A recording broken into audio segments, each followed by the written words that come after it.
Hi, everybody.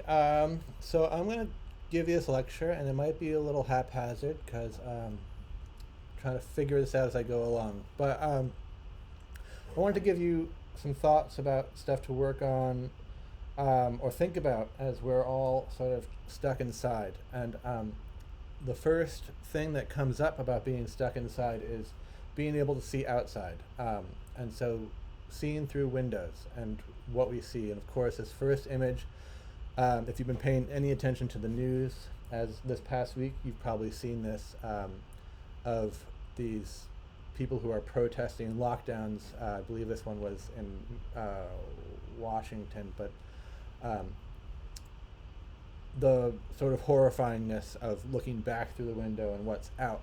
Which is not necessarily what I want us to focus on, but I thought it was an appropriate image to start with.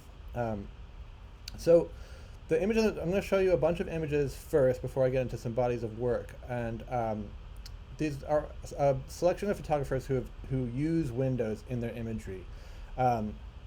This picture you probably remember from the very first day of class, which is the very first photograph ever made by Joseph Nicephore Niepce. And I'll kind of follow chronologically after this, but this image was made through his window. And the question we have to ask ourselves is, well, why windows? And in this case, he was photographing from what was his lab, and he needed more light, right? So the idea that a window can produce light, which is what we need photographically to see, is a large part of this. But then the question is also how these things become interesting and used in our composition. This is an image by Hippolyte Bayard, who had invented another photographic process that never really made it out of France due to the invention of the daguerreotype and the government backing. And here he's looking out a window at other windows. Henry Fox Talbot, who in England created the calotype process, which was one of the very first negative positive processes. One of the first images he made was of a window. And here you can see it sort of barely there, ghosting. This is 1835. In 1900, Gertrude Casimir, who's part of the pictorialist movement, is not looking out the window, but using the light from the window to create a narrative and excite our imaginations through that beautiful stained glass window and the mother and child in front.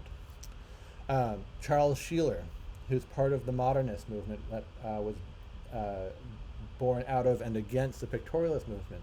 Sheeler is probably better known for his painting, but used photography often, and is published for it, making photographs that are graphic and stark.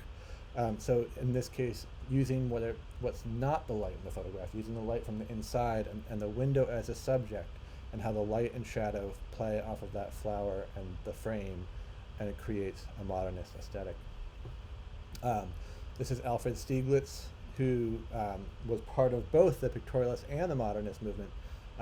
This is his partner, Georgia O'Keeffe, his wife. They were married, and using the window as a way to illuminate and to show his muse.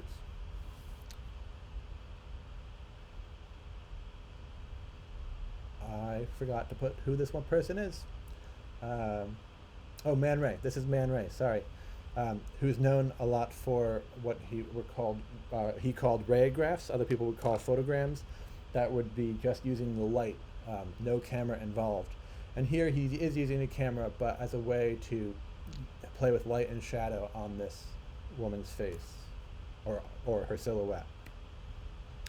Walker Evans, who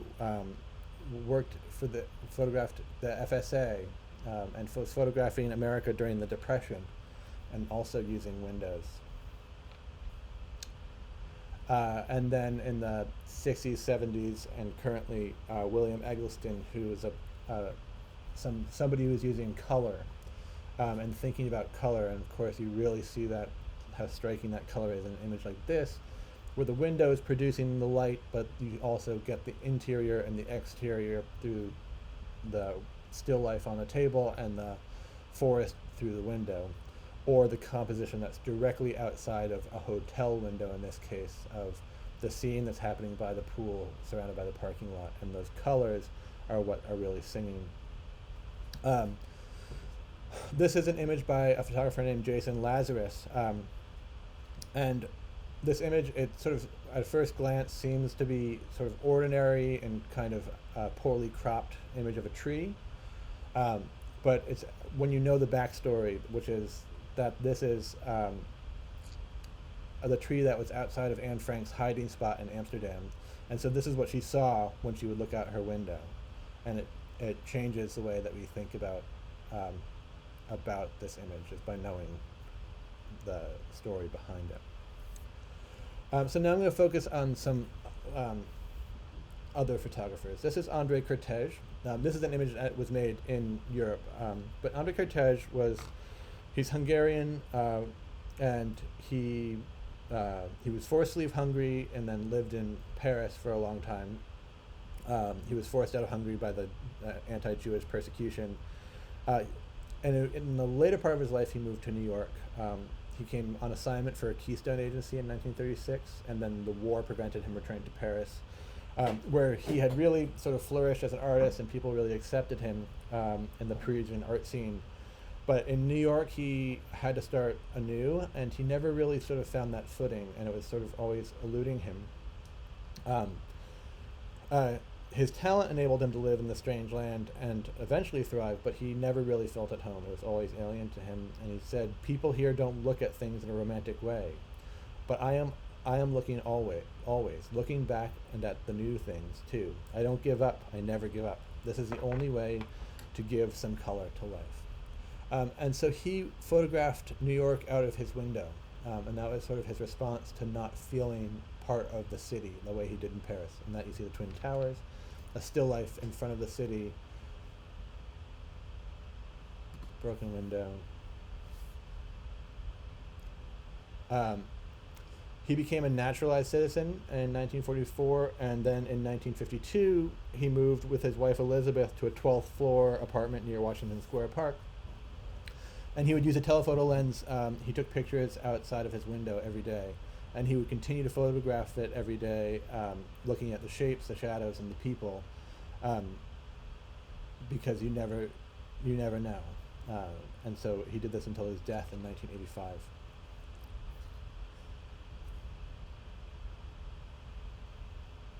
Here's some more of his work. He was known for some of his street work. And more window. Another photographer who's using window and is also working under duress is a Czech photographer named Josef Sudek. And he became known as the poet of Prague. He was drawn to these desolate landscapes that were simple, solitary objects and the quiet, unpopulated street scenes of Prague, as you'll see, which is a city that he lived in his whole life. So from the mid-20s until his death in 1976, he photographed everything in Prague: the Gothic, the Baroque architecture, the streets, and objects, usually leaving the frame free of people, not in this case.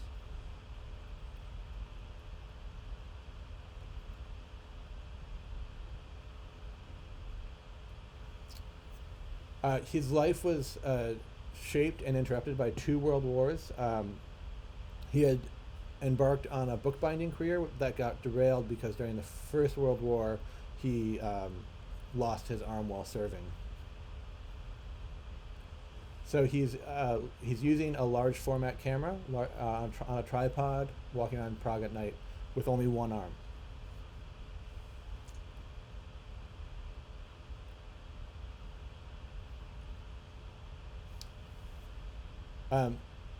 And so during his recuperation from his injury, he photographed his fellow convalescents in the hospital, and after his discharge, he enrolled in photography courses, which is so he was able to support himself with commercial commissions. But he was reclusive, and a large portion of his body of work was captured through his studio window, and he was really fond of how the glass refracted the light. this is a series called The Window of My Studio, which spanned from the beginning of the Second World War to the first half of the 50s. And it was a fundamental importance to Sudeck, as it caused his work to verge even more into a surreal or magic realist style, with blurred images and strong shadows.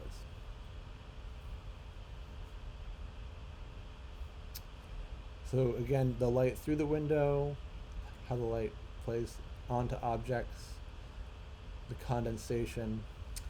The Nazi occupation of Prague during World War II, it shifted his course again, and that's when he gave up the commercial work to focus on his own vision.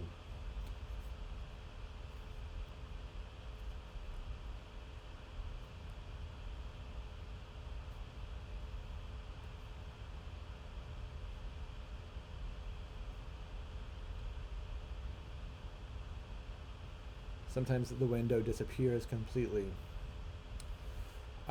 This is the work of John Fall, P-F-A-L, who actually just passed away this last week. And this is a series he did called Picture Windows. And what he said is, I came to think that every room was like a gigantic camera, forever pointed at the same view. In the dictionary, of course, the word camera in Latin means chamber or room. And so since the 50s, the picture window has been a commonplace in the American vernacular, in people's houses. It coincided with the widescreen movies and the undivided windshield and the big painting, the ultimate picture window, the television set. And so it's this deep cultural need that spawned the inventions that expanded the act of looking. The picture window was not for long primarily an establishment of suburban tract houses, but it soon spread to service stations, restaurants, apartment complexes, hotels and motels, nature centers, and almost any place that an ordinary window once occupied. So it's this idea of bringing the outside in. And one of the things that's particularly fascinating about how Fall is doing this is that in many ways this is the antithesis to what I was talking about being inside, because what he has to do in order to make these photographs is see a window and without knowing what it really looks like from the inside, and then socially talk to the people who live within these spaces and get entrance into their house to see what their view is.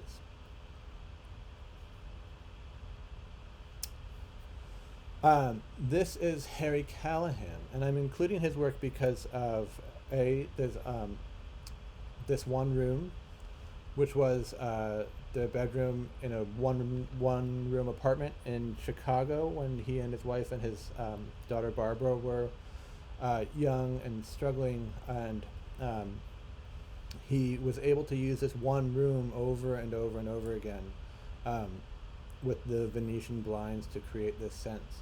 But the other reason I wanted to include him is because of this different idea of subject. So in this, the window is very clearly the subject, as well as maybe the radiator and Eleanor, his wife, and Barbara, his child.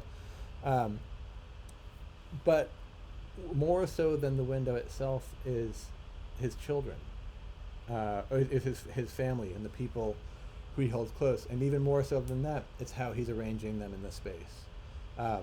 So you looking not at what a window is, but what a window really looks like, if that makes sense. He didn't just photograph them. You can see them in the background. He didn't just photograph them in that room. He photographed them all over the place throughout their life. But very rarely photographing them as a study into who they are, but more into how they interact with the space.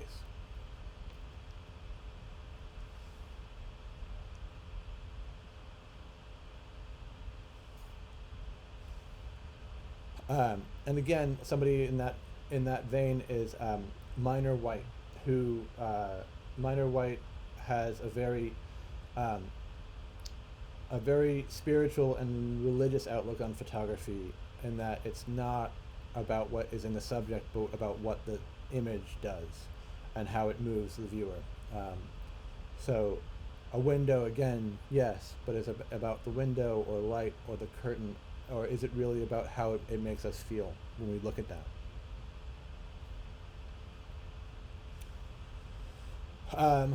This is some work by Nan Golden, who often is looking at windows, photographing her friends and her chosen family, using color and the snapshot aesthetic in New York. So these images become sort of important place settings to the story that's told, in how we view them. But she's also takes a lot of self-portraits and otherwise using mirrors. So the mirror itself as almost a window into the soul, and being able to see her own self-portrait within that. So I'm going to talk for a minute about this project that Lee Friedlander did called STEMS. Lee Friedlander is not known as a still life photographer. He's known as a street photographer, a very prolific one. But in 1994, he was suffering from aching knees, and he was painfully concerned about it. So he decided to prepare himself for a sedentary life, and he began to pursue the still life as a possibility and maybe a way to continue his photographic practice. It was a dramatic shift for somebody who had spent their entire life photographing on the streets, in the woods, or on the road, or at parties, really everywhere. And so I'm going to show you some work that is more known for.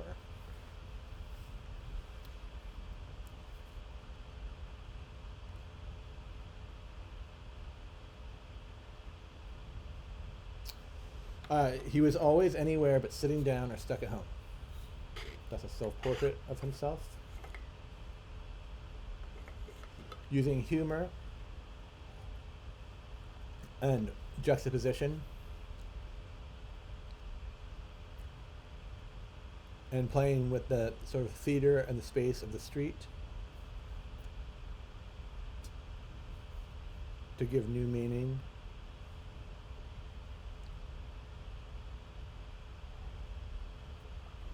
Again, a window. But so as he was stuck at home, he tried a variety of subjects with only a few good results. And nothing stood out until he began to look at the flowers that his wife Maria had placed around their home in cut vases, or cut glass vases. But he wasn't that interested in the flowers. He started looking at the stems to find the abstractions in that. So it was during the months of February, May, and June, and December of 1994, he pretty much only focused his lens on these arrays of stems and the splendor that they created. Looking at the light that refracted through the glass. And then in 1998, he had both his knees surgically replaced, which led him back to the street.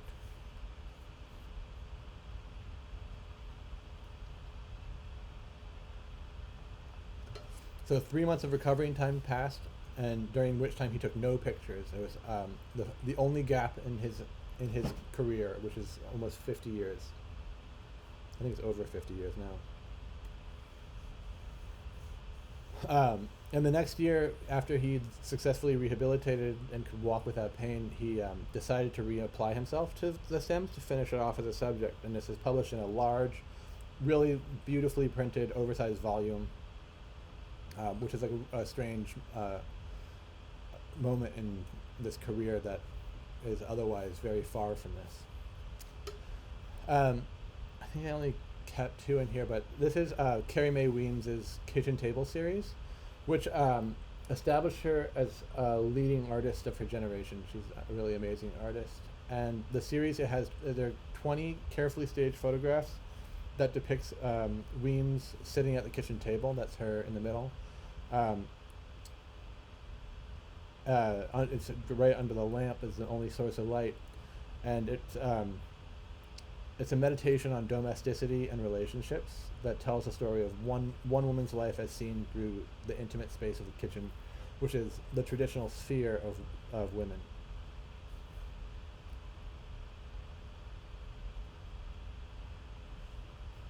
And here's a grid of a lot of that work put together. This is a more recent project by Hayahisa Tomiyasu.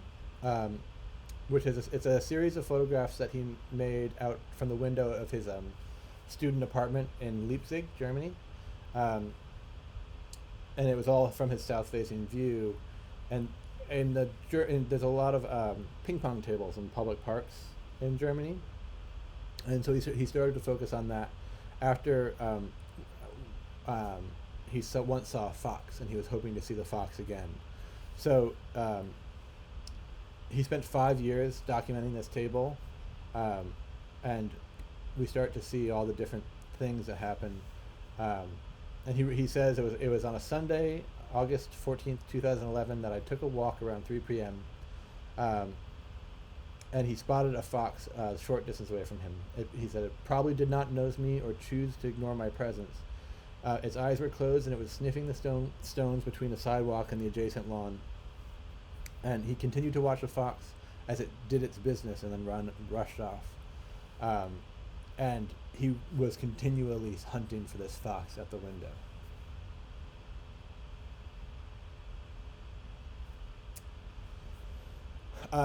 Lucas Samaras, this is his photo transformations, which are the result of chemical manipulations that he's making to Polaroids during the development process, where he scratches, rubs, and scrapes the surface of the print, which introduces an aesthetic of controlled agitation that shifts the register of the picture from purely photographic to something that's more like drawing. He was his own model. These are all self-portraits, and most of them are produced in the kitchen of he had his apartment on the Upper West Side. That is it's a tiny kitchen in New York. You can imagine in New York, and the banality of that space is taken into menacing extremes through his use of colored lights, props, and body language. And you can see here he's using double exposure. And the emotional timbre of these images is at rapturous levels this is a quote, the emotional timbre of these images is at rapturous levels, be they agonized or ecstatic, and inherent violence in certain of Samaras' gouged and slashing marks is gruesome. Between the terror and the bliss, there are many selves presented in these 68 images. In his intelligent catalog, Marvin Hefferman makes note of a new connection that this work has to current mainstream visual culture, namely the compulsion to take selfies and add filters. This body of work may be more than 40 years old, but it is as fresh as ever.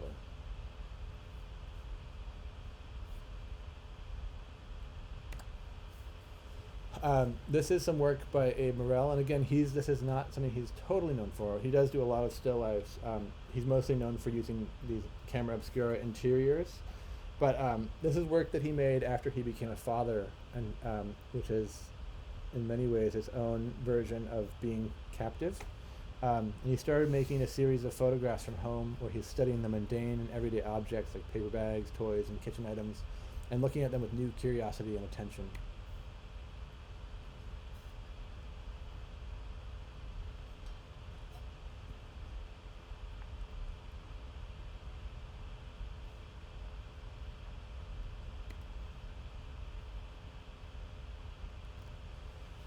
This is somebody that was new to me as I was doing this lecture. Her name is Chrissy Lamaster, and it's called Success with Small Fruits. And it's an autobiographical explanation of identity and transformation that uses self-portraiture and an investigation into light in the domestic space.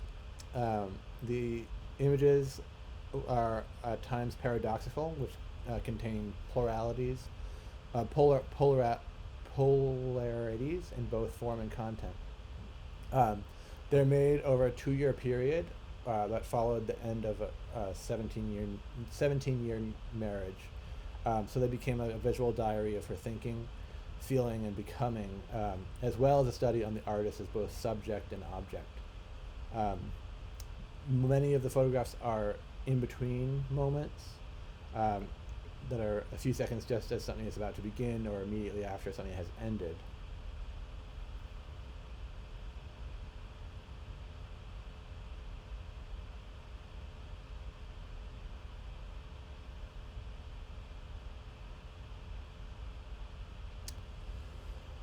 And so now I'm shifting gears here a little bit, although I am clearly still on the window theme.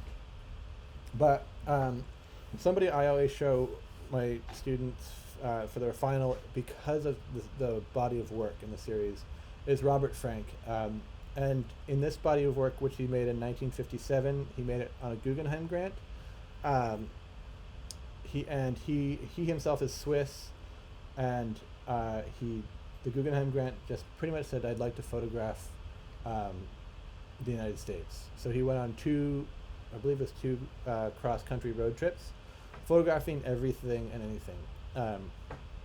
Where it deviates from a lot of work that was being made at the time is that it is critical. Obviously, it has these notes about race relations, which was something that was happening in the 50s. It is also, it's less about individual images. So as I'm showing you individual images here, it's much less about these images and how they stand out alone, but more about how they go together. And it's this beginning of this work of this post-war America, this world that is back to normal and saccharine and safe, but at the same time full of anxieties about where we're headed next. And the body of work is in a book, a very famous book called The Americans. And I'm going to actually play you this video here of somebody turning the pages while I read you the introduction of it, which was written by Jack Kerouac. And the introduction is just, it helps to understand how this work is meant to flow, and how it's not, the individual images become sort of stanzas of poetry in this greater work. So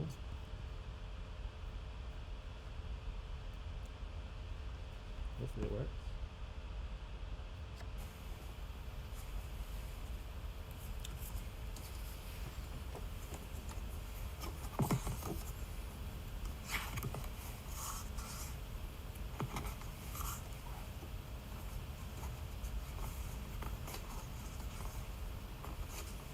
That crazy feeling in America, when the sun is hot in the streets and the music comes out of the jukebox or from a nearby funeral. That's what Robert Frank has captured in tremendous photographs taken as he traveled on the road around practically 48 states in an old used car on the Guggenheim Fellowship. And with the agility, mystery, genius, sadness, and strange secrecy of a shadow photograph scene that have never been seen before on film. For this he will definitely be hailed as a great artist in his field. After seeing these pictures, you end up finally not knowing anymore whether a jukebox is sadder than a coffin. That's because he's always taking pictures of jukeboxes and coffins, and intermediary mysteries, like the Negro priest squatting underneath the bright liquid-bellied mare of the Mississippi at Baton Rouge, for some reason at dusk or early dawn, with a white snowy cross and secret incantations never known outside the bayou. Or the picture of a chair in some cafe with the sun coming in the window and setting on the chair in a holy halo.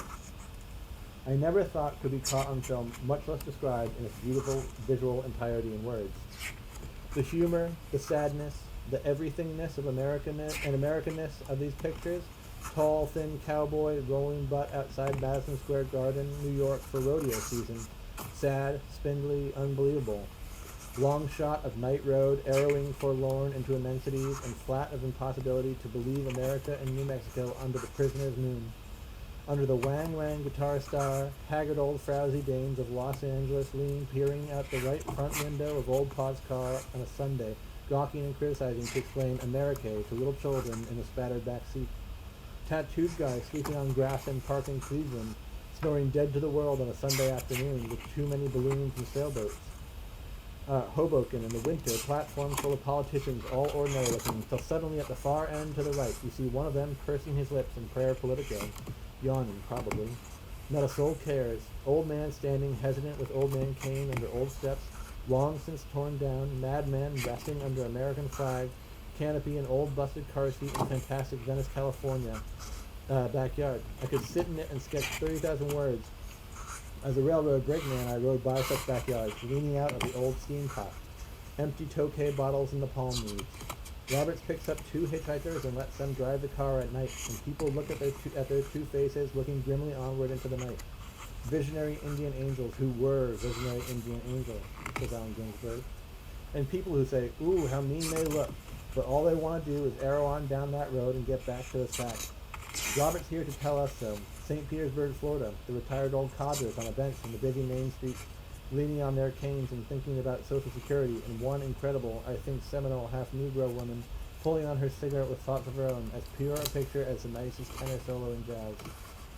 As American, a picture. The faces don't editorialize or criticize or say anything but, this is the way we are in real life, and if you don't like it, I don't know anything about it, because I'm living my own life, my way, and may God bless us all, maybe, if we deserve it.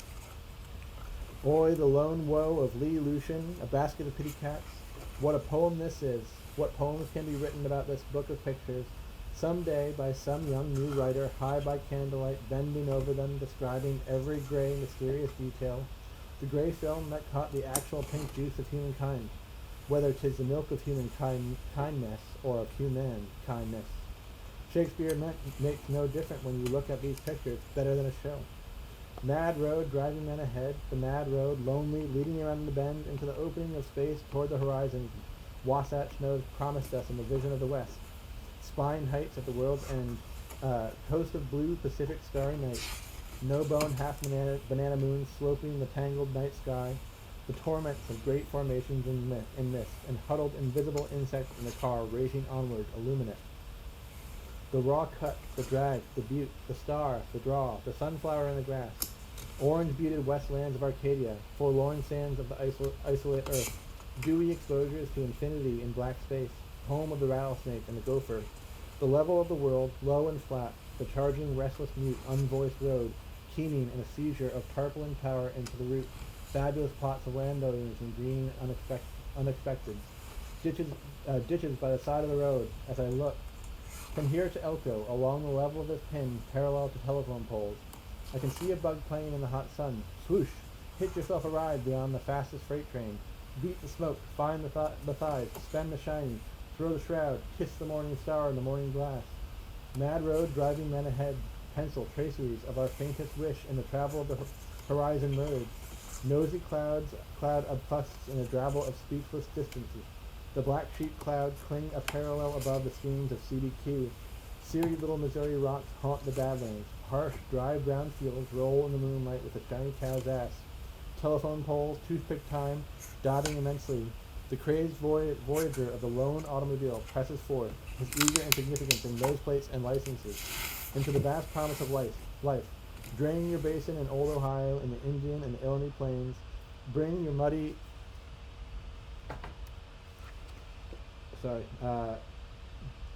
big muddy rivers through Kansas and the Mudlands, Yellowstone and the frozen north.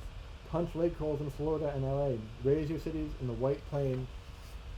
Cast your mountains up, bedaws the west, bedight the west, and brave hedgerow cliffs rising Promethean heights in fame. Plant your prisons in the basin of the Utah moon. Nudge Canadian groping lands that end in Arctic bays. Pearl your Mexican rib neck, America. We're going home. Going home. Lying on his satin pillow in the tremendous fame of death. Man, black mad mourners filing by to take a peek at holy faith to see what death is like. And death is like what else, if you know what the sutras say.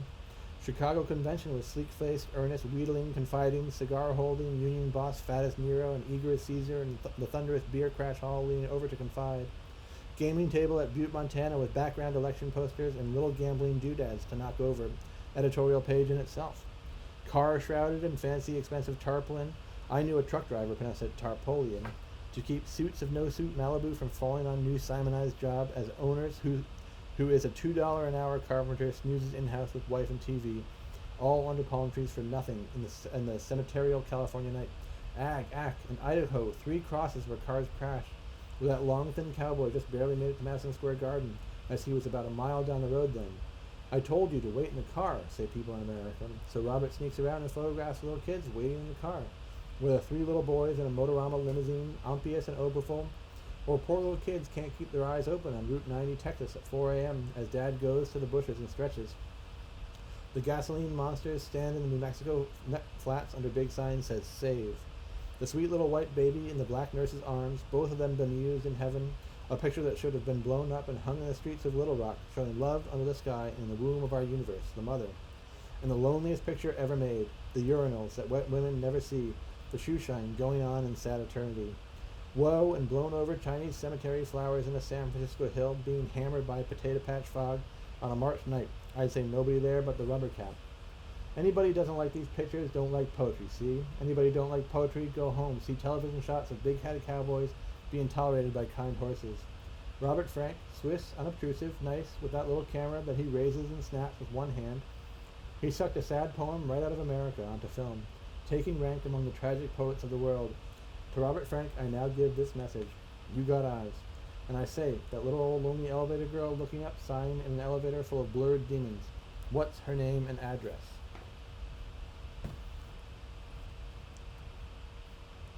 So the anxieties that you're able to see through that, as well as the pace and prose of what Frank is trying to do. The last person I'm going to show you today is a photographer named Dave Heath, who is largely inspired by Frank. This work is actually, he was in the Korean War, I believe, or maybe early in Vietnam. I actually am not sure, but so he combined his pictures of some from Washington Square Park, from all over, to create again a piece of work that's not about the individual images, but about what a body of work can do. So his psychologically charged images, they reflect and respond to a very specific alienation that was prevalent in post-war North American society. And the project is called Dialogues with Solitude.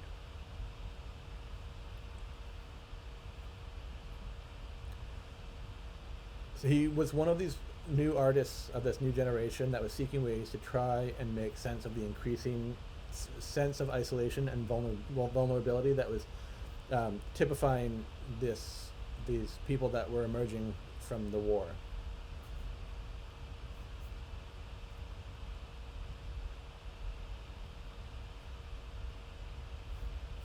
And it feels very much at home and akin with Frank's work that is working within narrative and poetics. And this interior reality is taking precedence to the individual images.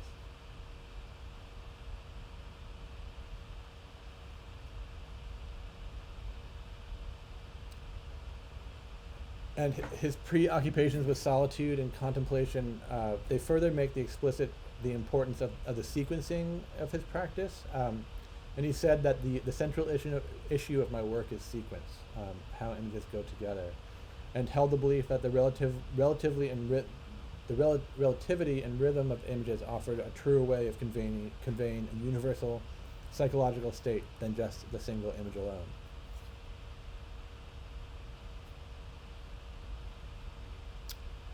And that is all I have. So I hope you find that useful, and it helps you to get thinking about your finals in a different way, and helps you think about how the sequence can really help, and also helps you think about how to make work when you're stuck at home. So I will see you all in our meetings next week. All right, have a good one.